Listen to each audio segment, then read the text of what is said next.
O Mahabharata. De Krishna de Vaipayana Vyasa. Livro 2. Lokapala Sabakayana Parva. Capítulo 12. Atos de Harishchandra levam-no à mansão de Sakra. Yudhishthira ouve sobre o sacrifício Rajasuya.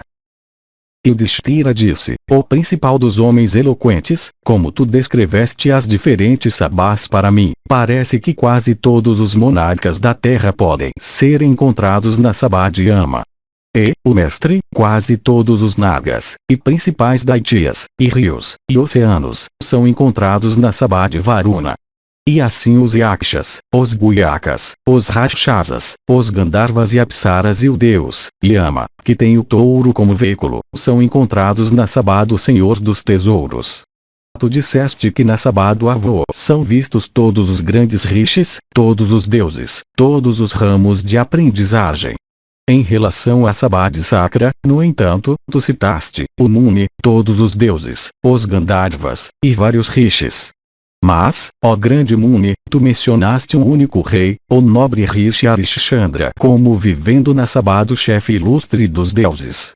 Qual ato foi realizado por aquele rei célebre, ou quais penitências ascéticas com votos constantes, por consequência dos quais ele ficou à altura do próprio Indra? Ó Brahmane, como tu também te encontraste com meu pai, o nobre Pandu, agora um convidado na região dos Pitris. Aquele nobre de votos excelentes te disse alguma coisa? Oh, conta-me tudo, pois eu estou extremamente curioso para ouvir tudo isso de ti. Narada disse: ó Rei dos Reis, eu te direi tudo o que tu me perguntaste sobre Harishchandra, eu agora te falarei da grande excelência dele. Ele foi um rei poderoso, realmente, um imperador sobre todos os reis da terra. De fato, todos os reis da terra obedeciam ao seu governo. O monarca, só sobre um carro vitorioso adornado com ouro, aquele rei pela destreza de suas armas trouxe toda a terra com suas 7 ilhas sob o seu domínio. E, o monarca, tendo subjugado toda a terra com suas montanhas e florestas, ele fez os preparativos para o grande sacrifício chamado Rajasuya. E todos os reis da terra levaram, por ordem dele, riquezas para aquele sacrifício. Todos eles concordaram em se tornar distribuidores de alimento e presentes para os Brahmanes que foram alimentados na ocasião. Naquele sacrifício o rei Harishchandra deu a todos os que pediram riqueza que era 5 vezes o que cada um tinha solicitado. Na conclusão do sacrifício o rei gratificou os Brahmanes que vieram de vários países com grandes presentes de vários tipos de riquezas. Os Brahmanes satisfeitos com vários tipos de comida e artigos agradáveis, dados a eles a extensão de seus desejos, e com pilhas de joias distribuídas entre eles, começaram a dizer: o rei Harishchandra é superior a todos os reis em energia e renome. E saibas, o monarca, ó touro da raça Bharata, que foi por essa razão que Harishchandra brilhou mais intensamente do que milhares de outros reis. O poderoso Harishchandra, tendo concluído o seu grande sacrifício, foi instalado, ó rei, na soberania da terra e parecia resplandecente em seu trono. Ó touro da raça Bharata, todos os monarcas que realizam o sacrifício de Rajasuya, chegando à região de Indra, passam seu tempo em felicidade na companhia de Indra. E, ó touro da raça Bharata, aqueles reis também que dão suas vidas sem virar as costas no campo de batalha alcançam a mansão de Indra e vivem em alegria com ele. Aqueles que entregam seus corpos depois de severas penitências ascéticas também alcançam a mesma região e refulgem brilhantemente lá por eras. Ó rei da linhagem Kuru, ó filho de Kunti, teu pai Pandu, vendo a boa sorte de Harishchandra e se admirando muito por causa disso, te disse algo. Sabendo que eu estava vindo do mundo dos homens, ele se curvou a mim e disse: tu deves dizer a Yudhishthira, ó Rishi, que ele pode subjugar toda a terra, visto que seus irmãos são todos obedientes a ele. E tendo feito isso que ele comece o grande sacrifício chamado Rajasuya. Ele é meu filho, e se ele realizar esse sacrifício eu poderei, como Harishchandra, logo alcançar a região de Indra, e lá em sua Sabá passar inúmeros anos em alegria contínua. Eu disse a ele em resposta: ó rei, eu direi ao teu filho tudo isso, se eu for ao mundo dos homens. Eu te falei o que ele disse, ó tigre entre homens. Realiza então, ó filho de Pandu, os desejos do teu pai. Se tu realizares aquele sacrifício, tu então poderás ir, junto com teus antepassados falecidos, à mesma região que é habitada pelo chefe dos imortais. É dito, ó rei, que a realização daquele sacrifício notável é cheia de muitos obstáculos. Uma classe de Rakshasas chamada Brahma Rakshasas, empenhados em obstruir todos os sacrifícios, sempre procuram por brechas quando aquele grande sacrifício começa. No começo de tal sacrifício uma guerra pode ocorrer e destruir os kshatriyas e até fornecer uma ocasião para a destruição de toda a terra. Um pequeno obstáculo pode envolver toda a terra em ruína. Refletindo sobre tudo isso, ó Rei dos Reis, faze o que for para o teu bem. Sê vigilante e fica preparado para proteger as 4 classes de teus súditos. Cresce em prosperidade e desfruta de felicidade. Gratifica os brahmanes com presentes de riqueza. Eu agora respondi em detalhes tudo o que tu me perguntaste. Com a tua permissão eu agora irei à cidade dos Dasaras, de Varavati. Vaisampayana disse, ó Janamejaya, tendo dito isso ao filho de Prita, Narada foi embora, acompanhado por aqueles rishis com quem ele tinha vindo. E depois que Narada tinha ido embora, o rei Yudhishthira, Otto da linhagem Kuru, começou a pensar, junto com seus irmãos, naquele principal dos sacrifícios chamado Rajasuya. Capítulo 13.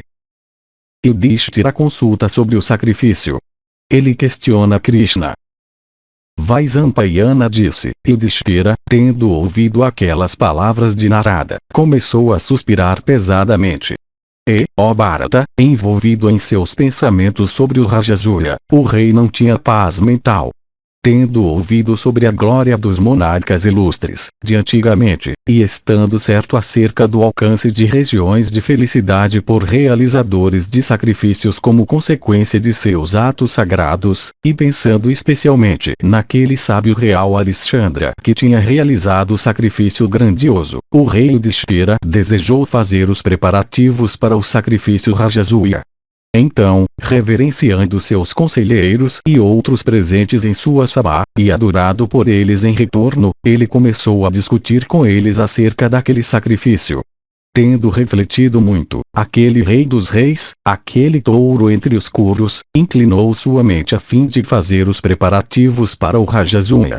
Aquele príncipe de energia e destreza extraordinárias, no entanto, refletindo sobre virtude e justiça, outra vez colocou seu coração em descobrir o que poderia ser feito para o bem de todo o seu povo. Pois Yudhishthira, aquele principal de todos os homens virtuosos, sempre bondoso para com os seus súditos, trabalhava para o bem de todos sem fazer nenhuma distinção. De fato, livrando-se da raiva e arrogância, Yudhishthira sempre dizia, dê a cada um o que lhe é devido, e os únicos sons que ele podia ouvir eram, abençoado seja Dharma. Abençoado seja Dharma. Yudhishthira. Se comportando dessa forma e dando segurança paterna a todos, não havia ninguém no reino que nutrisse quaisquer sentimentos hostis em relação a ele. Ele, portanto, veio a ser chamado de Ajatasatru, alguém sem nenhum inimigo em absoluto. O rei cuidava de todos como se eles pertencessem à sua família, e Bhima governava a todos justamente. Arjuna, que costumava usar ambas as mãos com igual habilidade, protegia o povo dos inimigos externos. E o sábio Sahadeva administrava a justiça imparcialmente. E Nakula se comportava em relação a todos com a humildade que lhe era natural. Devido a tudo isso o reino ficou livre de disputas e medo de qualquer tipo. E todas as pessoas ficavam atentas às suas respectivas ocupações. A chuva se tornou tão abundante que não deixava espaço para desejar mais, e o reino cresceu em prosperidade. E por causa das virtudes do rei, os prestamistas, os artigos requeridos para sacrifícios, criações de gado, lavouras, e comerciantes, tudo e todos cresceram em prosperidade. De fato, durante o reinado de Yudhishthira, que era sempre dedicado à verdade, não havia extorsões, nem realizações rigorosas de atrasos de aluguel, nem medo de doença, de fogo, ou de morte por envenenamento e encantamentos, no reino. Naquele tempo nunca se ouvia que ladrões ou embusteiros ou favoritos reais alguma vez se comportaram injustamente com relação ao rei ou uns com os outros. Reis conquistados nas 6 ocasiões, de guerra, tratado, etc., costumavam servi-lo para fazer o bem ao monarca e o veneravam sempre, enquanto os comerciantes de diferentes classes vinham pagar-lhe as taxas tributáveis de suas respectivas ocupações. E consequentemente, durante o reinado de Yudhishthira, que era sempre dedicado à virtude, o seu domínio cresceu em prosperidade. De fato, a prosperidade do reino foi aumentada não só por esses, mas até pelas pessoas apegadas à voluptuosidade e que satisfaziam todas as suas luxúrias até a saciedade. E o rei dos reis, Yudhishthira, cujo domínio se estendia sobre todos, era possuidor de todas as habilidades e tolerava tudo com paciência. E, ó rei, quaisquer países que o célebre e ilustre monarca conquistasse, as pessoas em todos os lugares, de brahmanes a jovens camponeses, eram todas mais ligadas a ele do que aos seus próprios pais e mães. Vaisampayana disse, o rei Yudhishthira, então, aquele principal dos oradores, convocando seus conselheiros e irmãos, perguntou a eles repetidamente acerca do sacrifício Rajasuya. Aqueles ministros em conjunto, assim questionados pelo sábio Yudhishthira desejoso de realizar o sacrifício, então disseram a ele estas palavras de grande importância: um homem já em posse de um reino deseja todos os atributos de um imperador por meio daquele sacrifício que ajuda um rei a adquirir os atributos de Varuna. Ó príncipe da família Kuru, os teus amigos pensam que como tu és digno dos atributos de um imperador, já chegou a hora de realizares o sacrifício Rajasuya. O tempo para a realização daquele sacrifício no qual rishis devotos austeros acendem 6 fogos com mantras do Samaveda chegou para ti por causa das tuas posses kshatriya. Na conclusão do sacrifício Rajasuya, quando o realizador é instalado na soberania do império, ele é recompensado com os frutos de todos os sacrifícios incluindo Agniotra. É por isso que ele é chamado de conquistador de tudo. Tu és bastante capaz, ou poderosamente armado, de realizar aquele sacrifício. Todos nós somos obedientes a ti. Logo tu serás capaz, ó grande rei, de realizar o sacrifício Rajasuya. Portanto, ó grande rei, que a tua decisão seja tomada de realizar aquele sacrifício sem mais discussão. Assim falaram ao rei todos os seus amigos e conselheiros separadamente e em conjunto. E, ó rei, Yudhishthira, aquele matador de todos os inimigos, tendo ouvido essas palavras virtuosas, audaciosas, agradáveis e ponderadas deles, aceitou-as mentalmente. E após ouvir essas palavras de seus amigos e conselheiros, e conhecendo a sua própria força também, o rei, ó Bharata, repetidamente refletiu sobre a questão. Depois disso o inteligente e virtuoso Yudhishthira, sábio em deliberar, consultou outra vez com seus irmãos, com os Ritvijas ilustres em volta dele, com seus ministros e com Daunya e Dvaipayana e outros. Yudhishthira disse, como pôde esse desejo que eu tenho de realizar o excelente sacrifício de Rajasuya, que é digno de um imperador, dar resultados, em consequência somente da minha fé e palavras? Vaisampayana disse, ó tu de olhos como pétalas de lótus, assim questionados pelo rei, eles responderam naquela hora a Yudhishthira o justo, nestas palavras. Sendo conhecedor dos ditames da moralidade, tu és, ó rei, digno de realizar o grande sacrifício de Rajasuya. Depois que os Ritvijas e os Rishis tinham dito essas palavras ao rei, seus ministros e irmãos as aprovaram totalmente. O rei, no entanto, possuidor de grande sabedoria, e com a mente sob controle completo, estimulado pelo desejo de fazer bem ao mundo, analisou novamente a questão em sua mente, pensando em sua própria força e meios, nas circunstâncias de hora e lugar em sua renda e gastos. Pois ele sabia que os sábios nunca fracassam devido a sempre agirem depois de total deliberação. pensando que o sacrifício não deveria ser começado apenas conforme a sua resolução. Yudhishthira, cuidadosamente levando sobre seus ombros o peso dos negócios, pensou em Krishna, aquele perseguidor de todos os pecadores, como a pessoa mais qualificada para decidir a questão, visto que ele o conhecia como o mais importante de todos os homens, possuidor de energia incomensurável, de braços fortes, sem nascimento, mas nascido entre os homens somente pela vontade.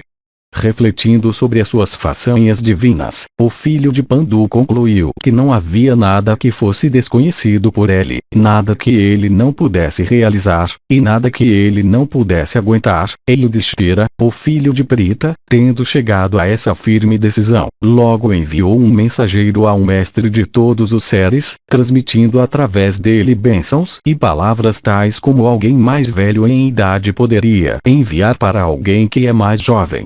E aquele mensageiro em um carro veloz chegou entre os Yadavas e se aproximou de Krishna, que estava então residindo em Dvaravati. E Achyuta, Krishna, sabendo que o filho de Pritha tinha ficado desejoso de vê-lo, desejou ver seu primo. E passando rapidamente por muitas regiões, sendo levado por seus próprios cavalos velozes, Krishna chegou a Indraprastha, acompanhado por Indrasena. E tendo chegado a Indraprastha, Janardana se aproximou de Yudhishthira sem perda de tempo. E Yudhishthira recebeu Krishna com afeto paterno, e Bhima também o recebeu igualmente. E Janardana então foi com o coração alegre até a irmã de seu pai, Kunti. E adorado então com reverência pelos gêmeos, ele começou a conversar alegremente com seu amigo Arjuna, que estava maravilhado em vê-lo. E depois que ele tinha descansado algum tempo em um aposento agradável e estava totalmente revigorado, Yudhishthira se aproximou dele em seu tempo livre e lhe contou tudo sobre o sacrifício Rajasuya. Yudhishthira disse: eu tenho desejado realizar o sacrifício Rajasuya. Aquele sacrifício, no entanto, não pode ser realizado somente pelo desejo de alguém realizá-lo.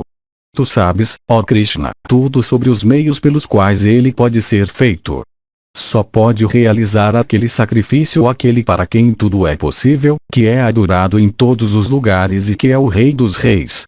Meus amigos e conselheiros, se aproximando de mim, disseram que eu deveria realizar aquele sacrifício.